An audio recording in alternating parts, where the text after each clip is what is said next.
السلام علیکم ورحمۃ اللہ تعالی وبرکاتہ۔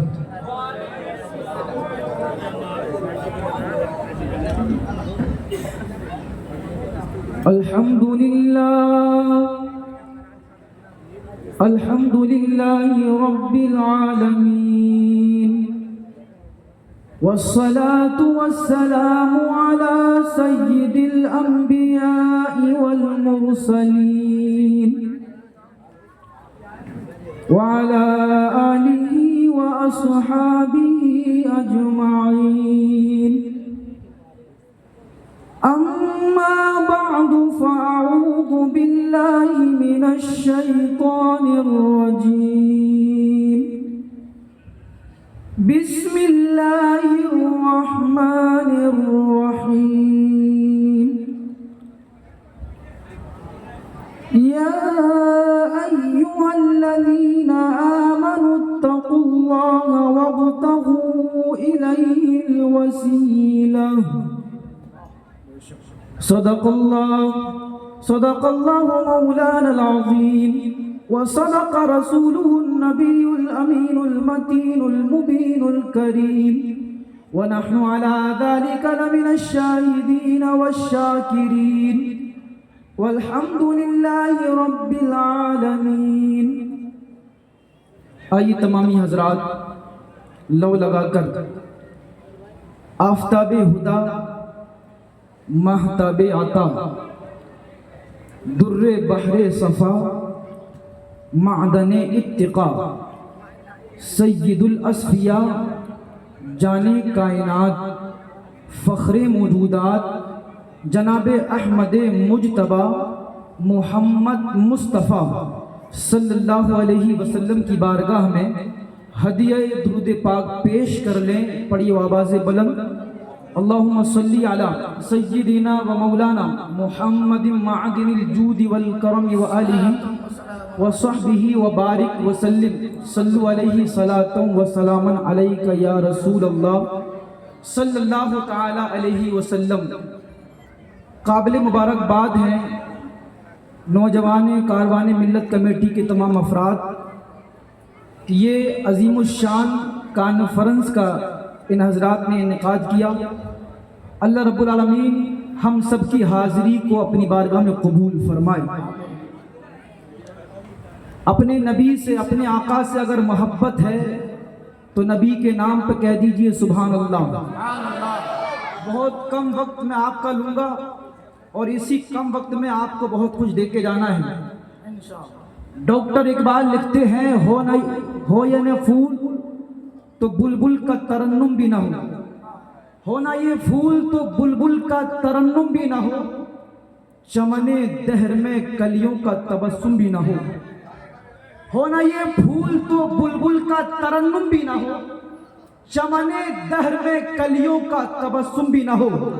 یہ نہ ساقی ہو تو پھر میں بھی نہ ہو، خم بھی نہ ہو، بزم توحید بھی دنیا میں نہ ہو، تم بھی نہ ہو، اور خیمہ افلاک کا استادہ اسی نام سے ہے، نبض ہستی تپش آمادہ اسی نام سے ہے۔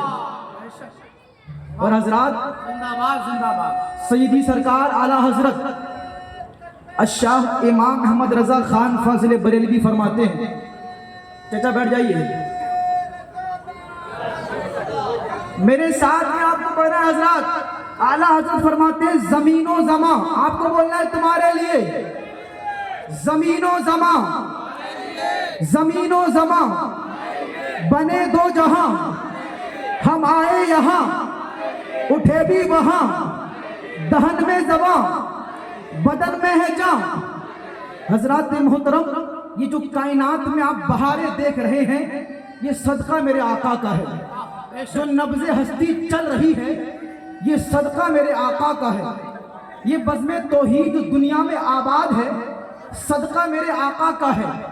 جس کو جو ملا ہے نبی کے وسیلے سے ملا ہے، نبی کے صدقے میں ملا ہے۔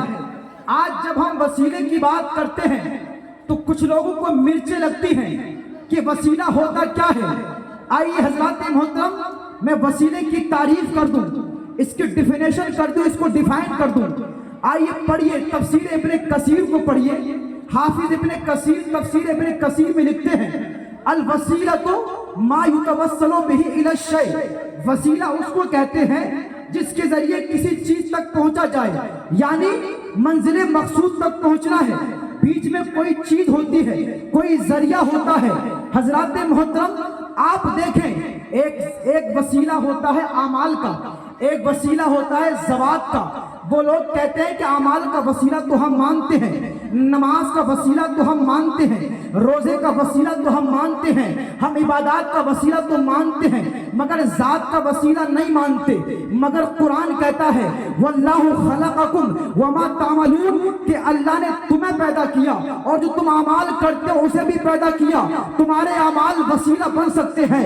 ارے سارے اعمال، نماز ایک مخلوق ہے، روزہ مخلوق ہے، زکوٰۃ مخلوق ہے، جو رب نے پیدا کیا اعمال مخلوق ہے، اور ساری مخلوق میں اگر یہ اعمال کا وسیلہ بن سکتا ہے تو ساری مخلوق میں سب سے افضل والا ذات میرے نبی کی ہے، نبی کا وسیلہ بدرجہ اعلیٰ بنا۔ بہت اچھے، نعرہ تکبیر، نعرہ رسالت، سرکار کی آمد، دلدار کی آمد۔ حضرات محترم قرآن کی آیت پڑھ رہا ہوں وسیلے کے متعلق، سورۃ البقرہ ہے۔ رب فرماتا ہے فَتَلَقَّىٰ آدَمُ مِن رَبِّهِ كَلِمَاتٍ فَتَابَ عَلَيْهِ۔ اے لوگوں آپ کو پتا ہے حضرت آدم علیہ السلام کی ذات، آپ دنیا میں آئے ہیں، اللہ اکبر۔ حضرت آدم علیہ السلام دنیا میں آنے کے بعد 300 سال تک روتے رہے۔ آدم علیہ السلام کی دعا قبول نہیں ہوتی ہے، توبہ قبول نہیں ہوتی ہے۔ رب فرماتا ہے ہم نے آدم کو کچھ کلمات دیے، اے آدم ان کلمات کا ورد کرو، اے آدم ان کلمات کو پڑھو، تمہاری دعا قبول ہو جائے گی۔ آخر وہ کلمات کیا ہیں؟ تفسیر ابن کثیر کے اندر اور طبرانی میں، معجم صغیر میں طبرانی نے لکھا ہے، اور آپ پڑھ کے دیکھیں امام آلوسی بغدادی نے تفسیر روح المعانی کے اندر لکھا ہے، علامہ اسماعیل حقی نے تفسیر روح البیان کے اندر لکھا ہے، اور شیخ عبدالعزیز محدث دہلوی نے تفسیر عزیزی کے اندر لکھا ہے۔ اور پڑھ کر دیکھیں جماعت جو تبلیغی جماعت ہے اس کے جو مولانا زکریا ہے انہوں نے فضائل اعمال کے اندر لکھا ہے، اور اشرف علی تھانوی نے نشر الدین کے اندر لکھا ہے، الوفا کے اندر ابن قیم نے لکھا ہے۔ آخر وہ کلمات کیا تھے؟ رب نے فرمایا وہ القا کیا، وہ کلمات کیا تھے؟ حضرات محترمین کلمات کو پڑھ کر دیکھیں، کتابوں کو پڑھ کے دیکھیں۔ آدم نے دعا کیا کی تھی؟ یا رب اسألک بحق محمد لما غفرت لی، مولا تیری بارگاہ میں دعا کرتا ہوں کہ تم اپنے محبوب کے صدقے میں میری بخشش فرما۔ رب نے نام محمد کے صدقے میں حضرت آدم کی توبہ قبول کر لی۔ مایوس گناہگار زمانے کو بتا دو، مایوس گناہگار زمانے کو بتا دو، بخشش کے تصور سے بنا جسم محمد، اور عصیاں کی معافی کا یہ آسان عمل ہے، عصیاں کی معافی کا یہ آسان عمل ہے، تم چوم کرو شام و سحر اسم محمد۔ حضرات محترم حدیث پڑھنے لگا ہوں، صحابہ کا عقیدہ یہ ہے کہ لوگوں ہمیں پریشانی آتی ہے نبی کے دربار میں جاتے ہیں، اگر ہمیں کوئی نعمت بھی ملتی ہے نبی کے دروازے سے ملتی ہے۔ بخاری اور مسلم کی متفق علیہ حدیث ہے، اللہ اکبر، آقا کریم صلی اللہ تعالی علیہ وسلم مسجد نبوی کے اندر خطبہ ارشاد فرما رہے ہیں، ایک اعرابی کھڑا ہوتا ہے اور کہتا ہے یا رسول اللہ، یا رسول اللہ ہلک المال، یا رسول اللہ مال ہلاک ہو گیا، وجعل عیال، یا رسول اللہ بچے بھوکے ہو گئے ہیں، فادع اللہ لنا ان یسقینا، رب کی بارگاہ میں دعا کر دے کہ رب ہمارے اوپر بارش نازل کر دے۔ یہ صحابہ کی جماعت ہے، وہ صحابہ کی جماعت جو عظیم جماعت ہے، وہ صحابہ جو نماز استسقاء کو بھی جانتے تھے، وہ صحابہ جو نماز تہجد کو بھی جانتے تھے۔ آقا کی بارگاہ میں جا رہے ہیں، آقا دعا کر دے، اللہ اکبر۔ آقا نے یہ نہیں فرمایا کہ رب تو سمیع، رب جو ہے دعا قبول کرنے والا ہے، رب سمیع دعا ہے، دعاؤں کو قبول کرنے والا ہے، دعاؤں کو سننے والا، رب کی بارگاہ میں جا جاؤ نہیں. آقا کریم صلی اللہ تعالیٰ علیہ وسلم نے ہاتھوں کو اٹھا دیا. اللہ کے رسول نے ہاتھوں کو اٹھایا. صحابی کہتے ہیں ابھی ہاتھ نیچے نہیں آئے تھے, میرے مصطفیٰ کے ہاتھ ابھی نیچے نہیں آئے ہیں. سارا صحاب امثال الجبال کہتے ہیں کہ ہم نے دیکھا کہ بادل آسمانوں میں امڑ آیا, اور کہتے ہیں کہ رائت المطرہ یتحادر علی لحیتہ, آقا ابھی منبر سے اترے نہیں تھے, ہم نے دیکھا کہ آقا کی داڑھی سے بارش کے قطرات گر رہے ہیں. بہت اچھے, واہ. اعلیٰ حضرت فرماتے ہیں اجابت کا صحرا عنایت کا جوڑا, دلہن بن کے نکلی دعائے محمد, اور اجابت نے جھک کر گلے سے لگایا بڑی ناز سے جب دعائے محمد. بارش ہوتی رہی. حضرات محترم ایک ہفتہ گزر گیا, اگلا جمعہ آتا ہے, اللہ کے رسول صلی اللہ تعالیٰ علیہ وسلم خطبہ ارشاد فرما رہے ہیں. پھر وہ عربی کھڑا ہوتا ہے یا اس کے علاوہ کوئی اور شخص کہتا ہے یا رسول اللہ تہدم البناء, آقا عمارتیں گرنے لگی, گلیوں میں پانی بھر گیا ہے, غرق المال, مال ڈوبنے لگا ہے, یا رسول اللہ دعا کر دیجئے. اب اللہ کے رسول صلی اللہ تعالیٰ علیہ وسلم نے اپنے ہاتھوں کو اٹھایا, اللہم حوالینا ولا علینا, اے اللہ اب مدینے والوں پہ مت برسا, مدینے کے ارد گرد برسا دے. حضرات محترم راوی کہتے ہیں فما جعل رسول اللہ صلی اللہ علیہ وسلم یشیر بیدہ الی ناحیۃ من السماء الا تفرجت, آقا آسمان میں جہاں جہاں اپنے ہاتھ کا اشارہ کرتے تھے بادل چھٹ جاتا تھا. ہمارا ایمان کہتا ہے اے لوگوں زمین میں بھی حکومت میرے آقا کی ہے اور آسمانوں میں بھی حکومت میرے آقا کی ہے. زندہ باد, زندہ باد.